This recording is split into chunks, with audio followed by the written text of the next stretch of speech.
Hello, welcome to the Essence of Tea podcast. I'm your host, Jenny Jie, and today we have a special guest, Steve Lorch from Table Rock Tea Company from South Carolina. Welcome, Steve. Hello, thanks for having me. So, Steve, you've had this tea company in South Carolina, and you've had a lot of, well, many years developing it. And maybe some people don't realize that there are actually quite a few growers in the United States. And you've been involved with those other growers and you've networked with them. And I'm fairly new. I just am starting a tea farm here in Alaska. So I'm interested in learning a lot more about you and what you've learned through all of your experience. I know you also have a background in the medical field, being a surgical nurse, which a lot of people who are into tea are always asking about, like the health benefits. But there's so much to tea besides just the physiological components of tea that make tea so healthy for us. And sometimes it has to do with that journey and our story about tea. So tell me, how did you get started in tea?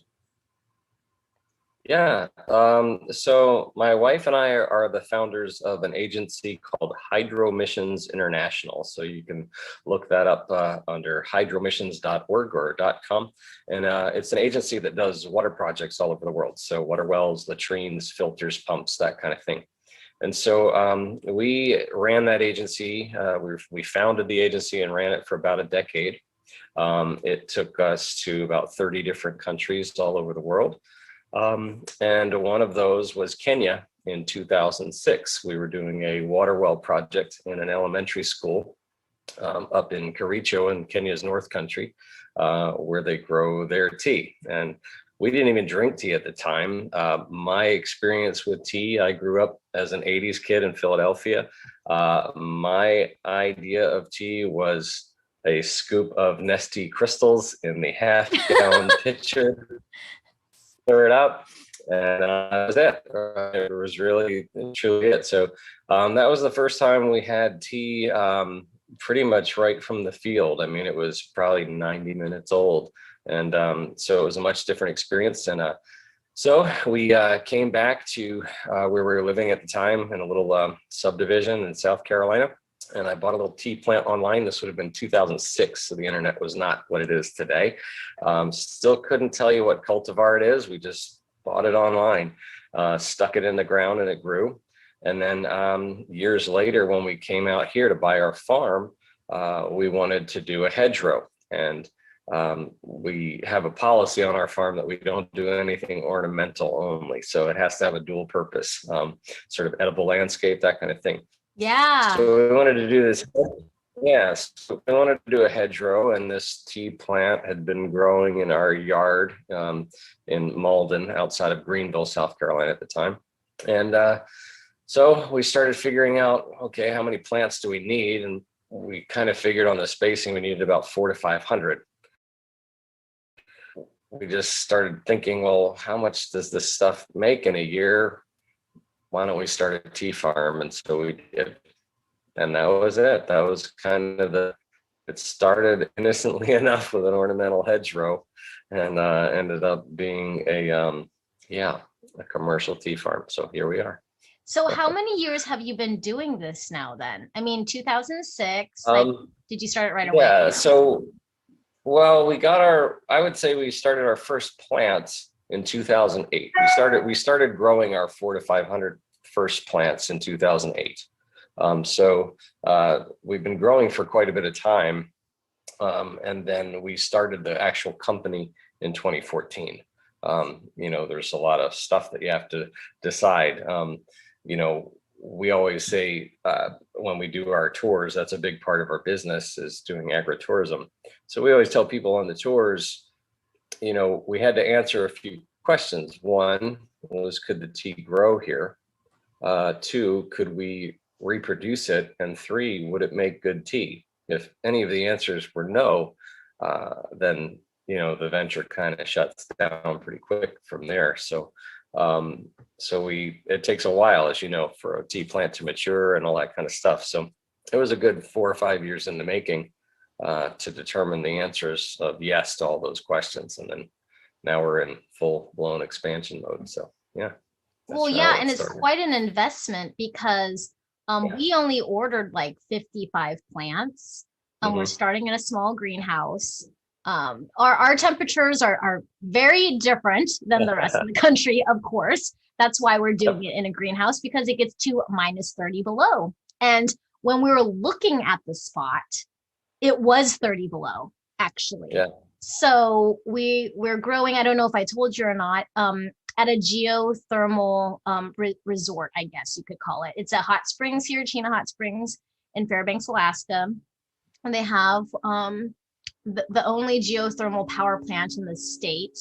And outside, one of his first greenhouses, Bernie Carl's greenhouses, was actually like in the dirt, and then the pipes run under the Huh. soil. And so year round, it actually doesn't freeze. There's like no snow on it. Yeah. You can see the green grass at 30 below, and then he built a Yeah. greenhouse over it.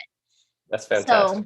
we're like, well, tea needs to, preferably be in the ground, not sitting in water, not Yeah. hydroponically, like Sure. other sustainable type of Alaskan growers would be Sure. doing hydroponics. So Sure. it'll be a very interesting experiment for sure.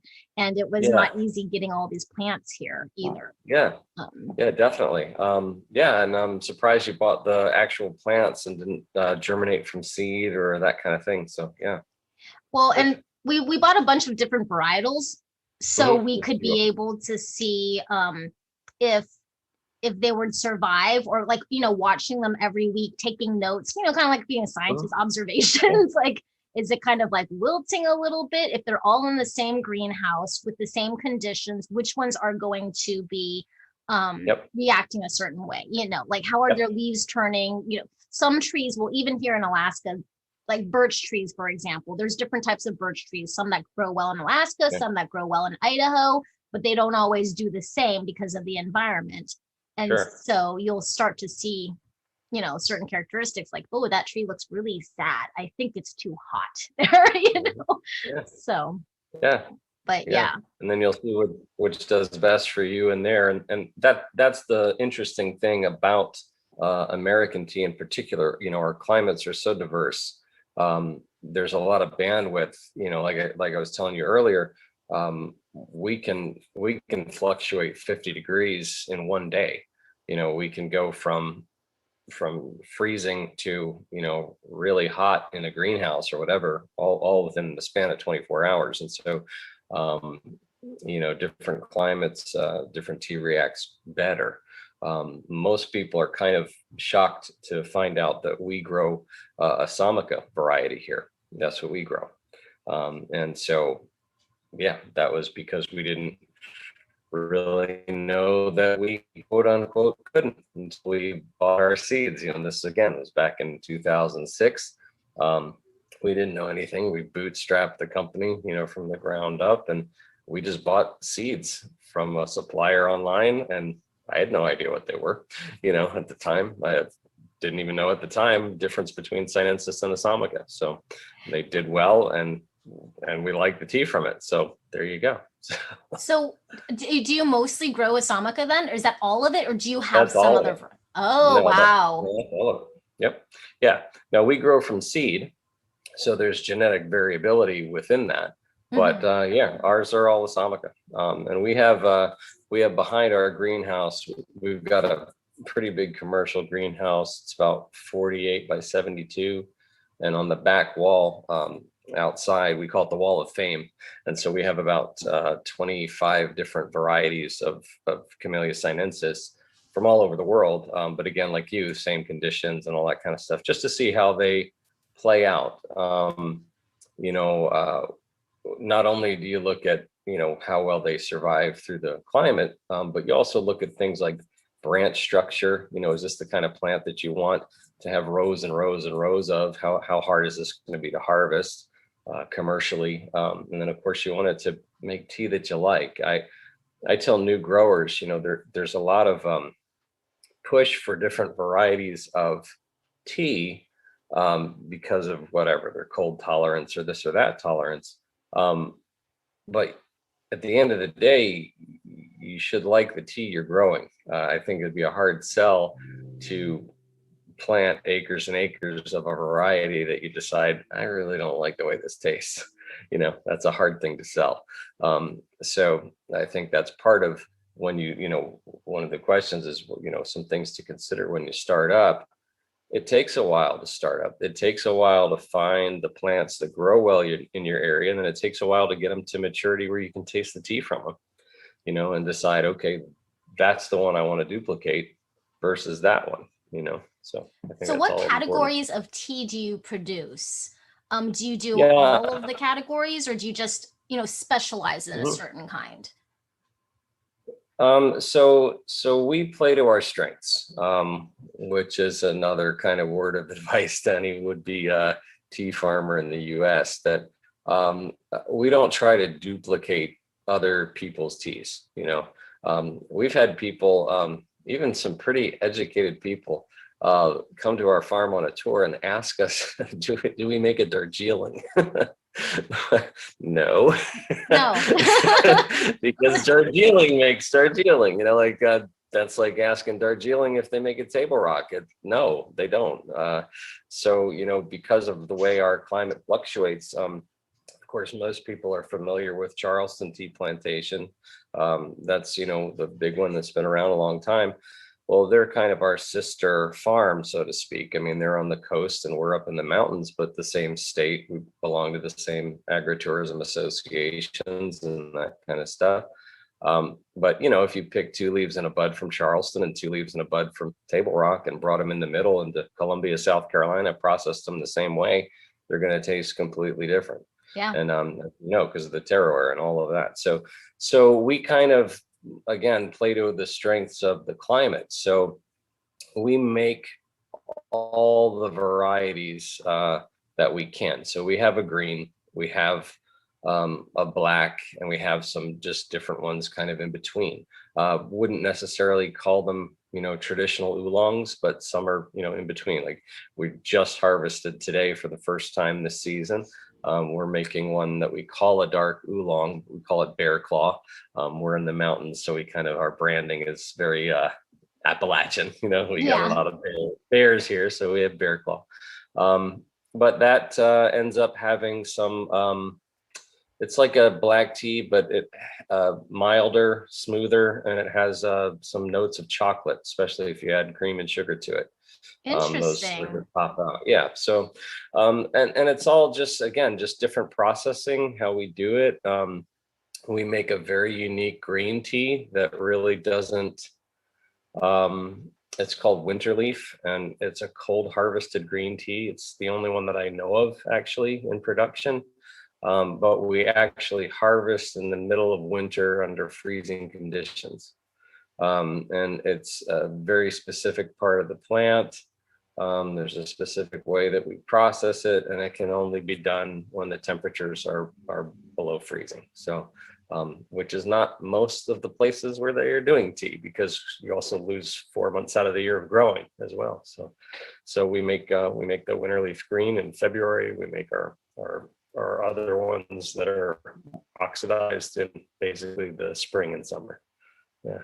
So Interesting, because it's got pretty neat. to be, well, with the change in sunlight and photosynthesis or lack of photosynthesis, all those times of year change the flavor of the tea Mhm. leaf itself if you were all just to pick them and drink them at the same time.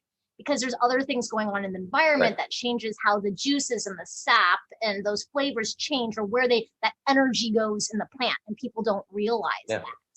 that. Yep. So that winter one sounds very, very fascinating. And even that Yeah. frost or that coldness, that's typically what you would get, in certain different countries, like in Darjeeling or in China, where it gets cold and freezing. And they're looking for a certain characteristic when they're able to pick it at that optimal temperature. And Mhm. when you tell people, like, well, how your tea tastes and how, the components of the tea vary from season to season because of this and that, they're like, what? I mean, they're just shocked because they don't think about it's actually a living plant, that everything in the environment totally matters. And you can't say, oh, always, Memorial Day, we always pick the tea leaves. No, it's going to change, especially with climate change too. Sure. And yeah, like I was telling you earlier, our plants this year are a month behind. We looked back at our notes from last year, and we had already harvested twice by this time Wow. last year. We just did our first harvest today. So yeah, you just kind of have to roll with it. And that's part of it too, with starting out, whether it's a hobbyist farmer or commercial, you kind of have to learn your own microclimate. So even within, like our county, we've got a consortium of growers called the Table Rock Tea Consortium. And so we have other growers that contribute to our leaf and all of that.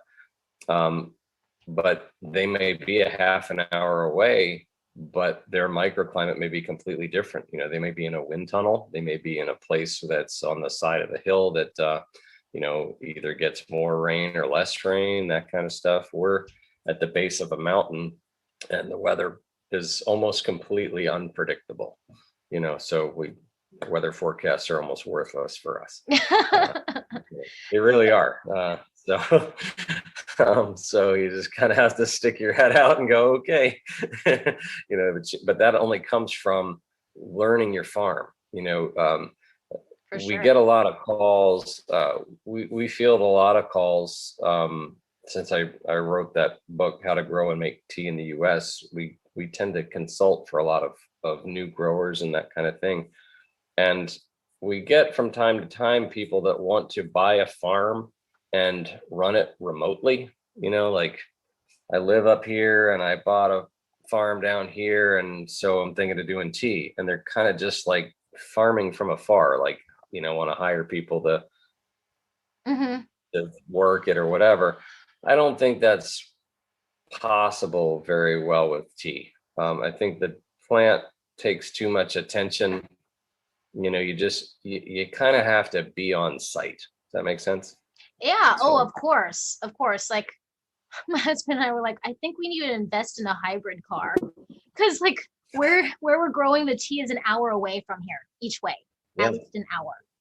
And yeah, so if I'm driving to it every week, yeah, to check on it, there are people yeah, who live on site, but I'm not going to depend on them, and the yeah, weather is completely different there than yeah, it is here in yeah, town. yeah, So yeah, yeah. yeah. We live on site. We actually live in an apartment above our processing facility. So, Hmm. so I roll out of bed and I walk to the greenhouse or walk to the fields and walk down to the processing area. So yeah. So it's Yeah, but it's very hard to be just like the owner unless you're yeah, essentially like the investor and you're letting sure. the manager, because this Oh is how yeah, tea farms are done in India and other places like sure. that, is they'll have the owner, but that owner also has a lot of experience, from the ground up, like Sure, years of sure, experience. And sure. so they might be the owner, but they'll hire like the head tea producing manager who lives there on site every day, is in their factory, looking at the plants, looking at the weather. I mean, you have to literally look at the leaves to know what's going on. Yep, Yeah. definitely. Yeah. But what do you see the future of tea growing in America to be like? You've been involved in the industry in the US for a while. You know a lot about the history. I'd be interested in, what your thoughts about are the history of the US, tea growers here. I mean, that's very Yeah. fascinating. Do you want to go back into like the history of tea growing in the US Um, all the way I to can, sure. I mean, I can. I actually have a PowerPoint presentation that I'll do at festivals and things like that on the history of UST. And most people don't realize, but the first successful, you could call it, the first successful commercial attempt at growing tea was actually 1848 with a guy named Junius Smith. I don't know if you heard of him, Junius Smith. He Oh, I don't think so. I'm not really good with names, okay. so. Yeah. So Junius Smith actually his tea farm was right down the road from us, about an hour away, Oh, wow. in Greenville, South Carolina. Yeah. And so that was pretty neat. I've actually walked around the area looking for old plants. But yeah, without getting too, I mean, you can really, like I said, I have a whole like hour-long PowerPoint on the history of UST, but it's all small scale.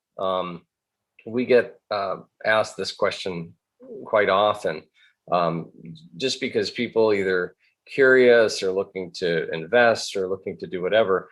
And I've always said it's going to be the way of craft wine and beer. And it has to. There's just no way that you can't do it that way. We're not going to see in the US. I'd say it's my opinion, but it's not my first rodeo. I mean, we've had a lot of different companies in manufacturing. We've had a soap company and other ventures throughout the years. And I've got a pretty good bead on what the market is. And I don't foresee any, several 100-acre farms just rolling out commodity tea from the United States. We're not Oh going to yeah. be Hmm. like I can't, it's just impossible. Our land costs are too high, our labor is too high. We went back to Kenya in 2019 to work with some growers there and to learn some tips and kind of do an intellectual exchange. And at that time, this is 2019, I think a Kenyan picker was getting $2.50 a day, for a 10-hour day, and that was considered a good wage. Well, that isn't going to fly in the United States. Oh yeah. No. I always joke with people that I'll double them. I'll double your money. If you come and work for me for 10 hours, I'll give you $5. So it's just not going to work. So you have to go for artisanal teas. You have to basically shoot for that craft market space. And I truly believe that all of the tea in the US is going to be at most regional. Even a big company like Charleston, which is now owned by Bigelow, that used to be, owned by Lipton, even they are just regional. I You can call yourself national because you might have a box or two in California or somewhere, that kind of thing. But for the most part, sales are going to be regional, local. And that's important for people to know because so at heart, I'm a brand manager. That's my skill set. And so developing your specific brand is probably the biggest part of the equation as well. When we give our tours to farmers in particular, we give kind of like one tour for tourists, and then we give another tour for like people that are in the agricultural side.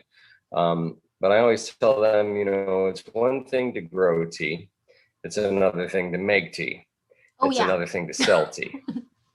And we have to do all three, And so, that's something to consider, how to sell it. The other thing, as far as the future of UST, I look at there aren't many commercial farms. You can go online and you can find that a lot of people are growing tea in the US, but I kind of define the commercial aspect a little differently. My criteria is, have they jumped through all those USDA, FDA hoops to establish a brand to actually sell on a wider level? Not farmers markets, not even just an online thing, but are they Yeah. really pushing to be a brand, right? So there aren't many of us doing that. Well, it's a lot of paperwork too, and a lot of infrastructure people don't Yes. realize. Yeah. Liability chain. You're working with a produce essentially, right? Mhm. And so that Sure. whole liability, people think, oh, I can just sell like this. Well, there's a reason why farmers markets are around. It's direct farmer Yeah. to consumer. But when you're selling Yeah. through third party and the liability is sitting on a shelf somewhere, that's a Oh whole yeah. different game. Yeah. It's a different animal. I mean, we're inspected, but I don't know how many inspectors I have. I've lost track. But anyway, but when you looking at doing all those things, a big part of the whole picture is, are you going to be able to sell it? Mhm. And so for us, I personally believe in this. I have to give kudos to Charleston for kind of bringing this to the forefront, is that in order to make it on a commercial level, uh, I think you have to have an agritourism component in place. We see thousands of visitors a year. We're in an expansion phase where we're going to be building a cafe visitor center, that kind of thing. And we expect the first year that's open that we'll see about 100,000 visitors. That's a lot of people. So that's a whole people management thing. But that's kind of where you get a lot of your traffic.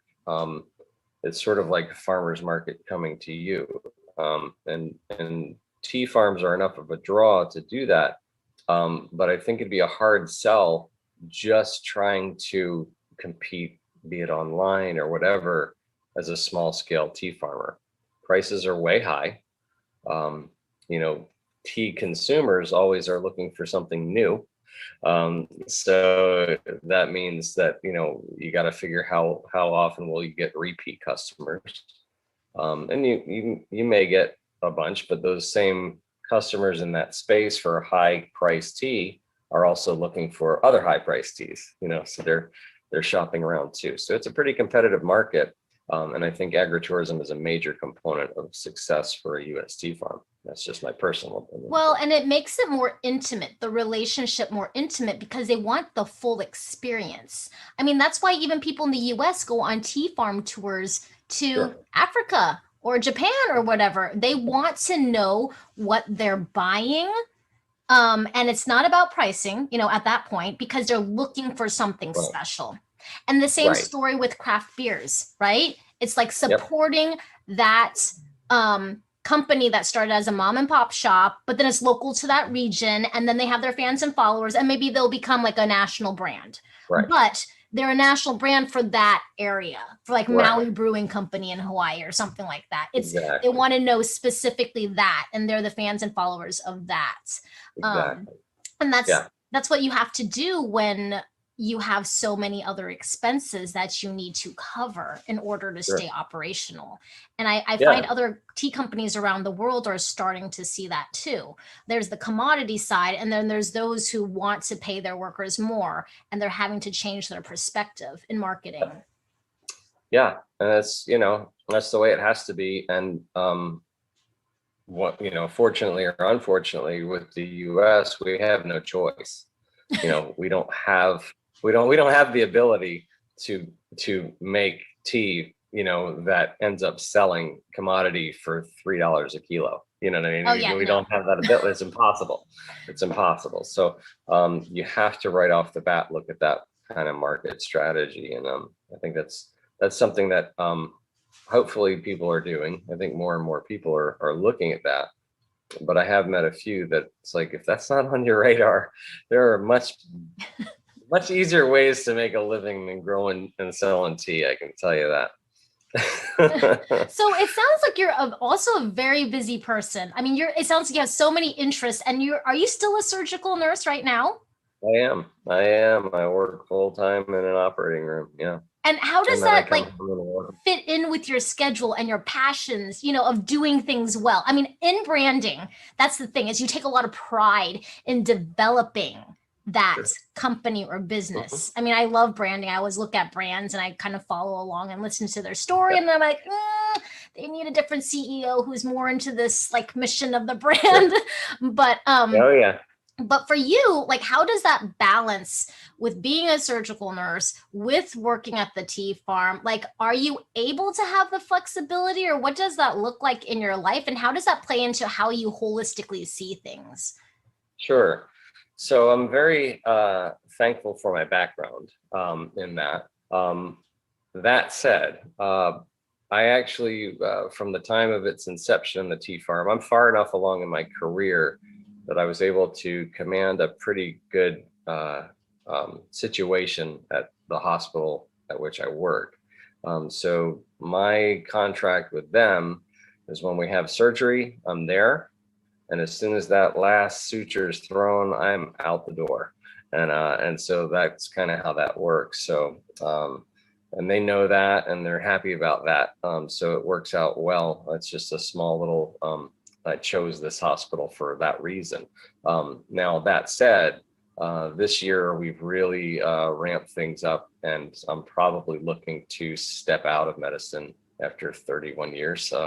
About to step out of it in December, I believe. So because things on the farm require much more attention, and as you know, we're a co-packer for about 50 other tea and herb companies as well. So that part also, just escalated, especially during COVID. So, yeah, so it's going to be a time to step out of a career, and but that's life. Chapters open and close. So, How many but people are on your team with all the I, things that I mean, would you say like full-time team members? Sometimes we hire additional yeah. help and this and Mhm. that. Sure. So right now it's my wife and I, and then we have two part-time employees, and then for planting this year, I think we hired a seasonal crew of about 12 people to help me plant. But when we're fully operational, like I said, we're expanding into a cafe and visitor center and all that kind of stuff. We anticipate probably having about a dozen full-time employees, and then up to maybe twice as many seasonals at that time, as well. So a lot of people. So Wow. our business model is very different. There are some uh, some growers are kind of looking for the automated side of things to try to cut down labor and things like that. Hmm. Our business model was never that way. We're all hand picked. So I was out picking in the field this morning, and we're going to continue to be that way because from the beginning we wanted to be an employer. We wanted to bring uh, jobs to this area, and so our model has never been let's automate this thing so we can run it with 4 people, or that kind of deal. Our model has always been, man, I wish we could employ 50 people like that. That's what we want to see. And so, for us, that's why, agritourism is so important as well, because you can command higher price points and that kind of thing. And basically we want to be a job creator. This area is not the best economically. And so that's something that we've been speaking a lot with the county government about. They absolutely love us because they know that we're here to stay, and we're pushing for that. So our model has never been to try to just mechanize everything. It's Probably just to definitely revert. it's definitely so important because y- you are really creating community sustainability. Right.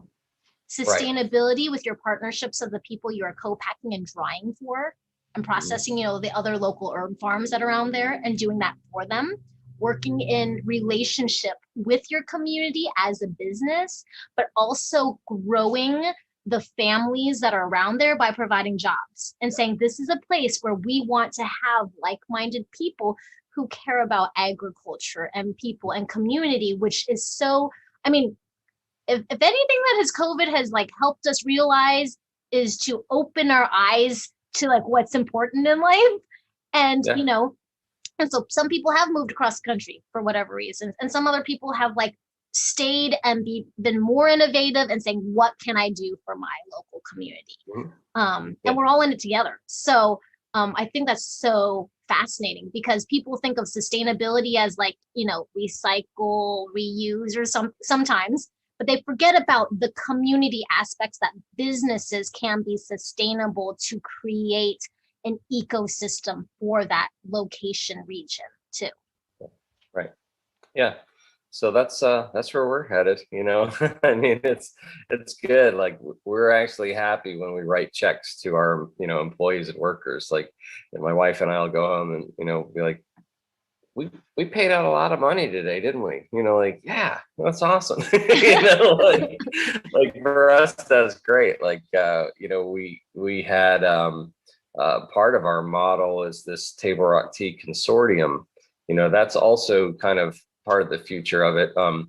From the get-go, we've always said that we wanted this company, this area around Table Rock Park to be known as tea country, like Napa Valley is known for wine. And so we want to do that. And what I always tell people is that people don't go to Napa Valley because there's a vineyard. They go there because there's a bunch of vineyards. That's the point. Exactly. Yep. So it's a nexus, not you have to view it that way, not as a competition. And so our model for the consortium is that we're a commercial grower. Our greenhouse, we put out about 25,000 tea plants a year from our greenhouse. So that's what we germinate out and grow. So we plant a bunch of those, we sell to the public, and then we have our consortium growers. And so they buy the plants, they own their plants, they own their land. We give them expertise, and then when they're ready, they harvest the leaves and we'll buy them. So that way, this region starts to develop where people are growing tea. If they want to start their own tea company, they're more than welcome to. We don't bind them to anything contractual that they have to sell to us or anything like that. Like I said, they own their stuff outright. But that way, it helps us grow. We get more volume without having to invest in the land and that kind of thing. And then we have a bunch of different growers all over the region that, you know, we want people from Greenville, like, oh, you're going up to Table Rock, it's tea country. Everybody's growing up tea up there. It's beautiful. You know, that's what we want to see. So that model has been working now for about 3 years. And like I said, we just harvested this weekend. So we had a few of our growers that were ready, you know, that brought, you know, and I was telling Jen, I said, wasn't that great how much we paid out to those guys today? Because it meant they brought tea, you know, like they're having success. So, and I think we pay them pretty well for doing that. And that's how it's sustainable. Is At least twice as much as Kenya. Yeah, significantly more. Yeah, significantly more. Yeah, prices are pretty high, but like I said, we're happy to pay it out. You know, it makes us happy when they put their tea on the scales and they're like, wow, okay, cool, that's a pretty good paycheck. I'm like, you bet. So, Yeah. so that's fun. That's fun for me. Fun for me to pay money, you know, but you got to make it to be able to pay it. And so, you know, that's why we want to be a successful tea farm. Not because I have any aspirations to be a wealthy person. I have everything I need. It's just that we want to be able to have jobs that pay benefits and all that kind of stuff for people. You know, we want that to be a lasting legacy. As you know, these plants are going to outlive us. Oh yeah. So they'll be here long after we're dead and gone. And so how you manage that, you know, to me, maybe that's part of also what I consider a commercial tea operation. You know, it's one thing if we just wanted, my wife and I wanted to do something just to have our own little income, you know, thing, and then we die and it's over. That's not what this is. This is something that we're building for the future. So, you know, the first rule of business is know how you're going to get out before you get in. Yep. Because you're going to get out, whether it's by death or by sale or by handoff or whatever.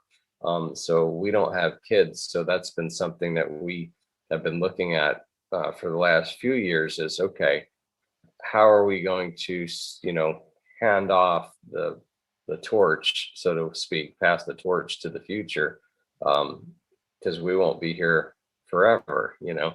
So you got to think of those things, because you don't want your farm bulldozed and turned into a subdivision.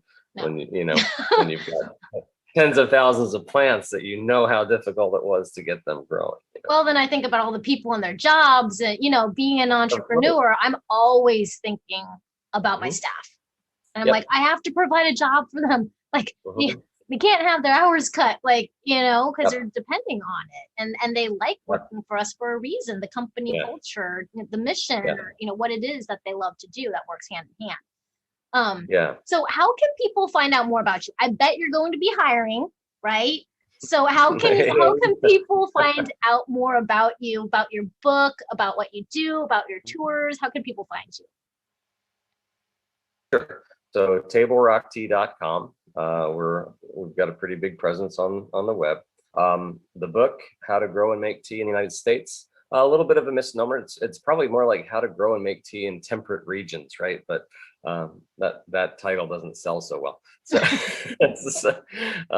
How to Grow and Make Tea in the United States. It's on its second edition. That's available at Amazon or on our website.